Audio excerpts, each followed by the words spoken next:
নমস্কার, আমি শুভ। আপনারা দেখছেন জিটিভি, দ্রুত হচ্ছে সবার সাথে।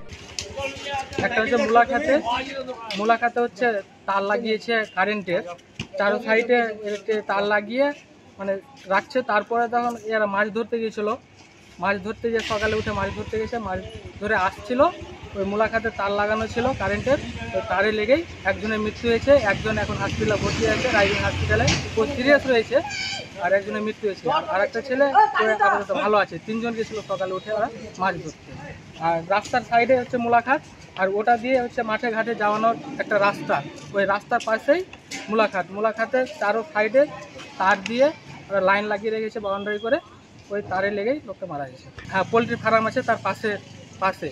আর পোলট্রি ফার্ম আর মুলাখাত একই মালিক। ও মালিকের নাম হচ্ছে সাজিদের বাবার নাম হচ্ছে ভদু, মালিপাড়া বাড়ি। আমাদের বাড়ি হচ্ছে বেতনা, পাশাপাশি গ্রাম। আচ্ছা, আজকে সকাল 7টায়। এখন কি চাইছেন?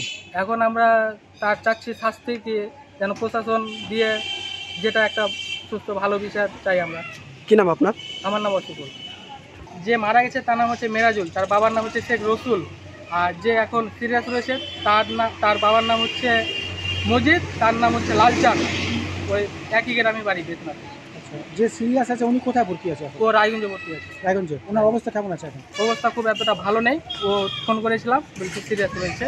এখন মানে যা দেখাচ্ছে সিরিয়াসের মধ্যেই। যে মারা গেছে তার কি হয়েছে? যে মারা গেছে তার বয়স হচ্ছে 32 বছর। তার মেয়ে আছে দুইটা ছেলে আছে। ঠিক আছে। ছেলেগুলো সব নাবালক, ছেলে মেয়ে সবাই নাবালক। আপনারা এতক্ষণ দেখছিলেন জিটিভি, দ্রুত হচ্ছে সবার সাথে। জিটিভির আরও নতুন নতুন খবরে আপডেট পেতে এক্ষুনি লগ ইন করুন www.gtblivenews.com।